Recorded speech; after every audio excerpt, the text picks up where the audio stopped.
नमस्ते भलरे थांतु समस्ते। आम विवाहित पुरुष मानकर मनर कथा केही बुझंतिनि। तो यही सब समस्या को नहीं मु थरे गुरु पाखक जाइली मो जातक देखिया पे आ से देखिकी मते गोटे पूजा कहिथिले। मु सेही पूजा कला परे मो वैवाहिक जीवन बहुत सुखरे और शांति रे कटुछि। जदि कोनोसी विवाहित पुरुषर वैवाहिक जीवन शांति रे सुखरे खुशी रे कटु नाही आ स्त्री सहित सब बेले झगड़ा होछि अशांति रे कटुछि ताहले आपण गोटे रविवार देखि गोटे ग्रह पूजा करंतु। रविवार रे गोटे रोमांटिक जगह को स्त्री को नहीं बुलिया को जातु। गोटे भल जगह देखि बुले आणतु।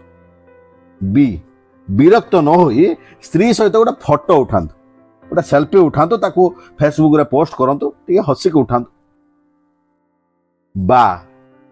बाहर को जेकोसी गोटे भल रेस्टोरेंट को जाई टिके बिरियानी खातु, टिके चिली चिकेन खातु, टिके लॉलीपॉप स्त्री मुहर खई दियंतु, टिके भल मसला कोल्ड ड्रिंक्स पी की संगे आसंतु। बाकी रहा आपण रखिथिबा समस्त पैसा को स्त्री हाथ में धरे दियंतु आ मन इच्छा खर्च करने दियंतु। देखिए आपण वैवाहिक जीवन आपण बाकी रही जीवन ओह जो सुख शांति रे कटिव आपण विश्वास करें। जदि यही ग्रह पूजा करी आपण माने सुख शांति अनुभव करिसेंती कि यार कौन असुविधा सुविधा अच्छी कमेंट बॉक्स रे दियंतु। रहूची नमस्कार, जय जगन्नाथ।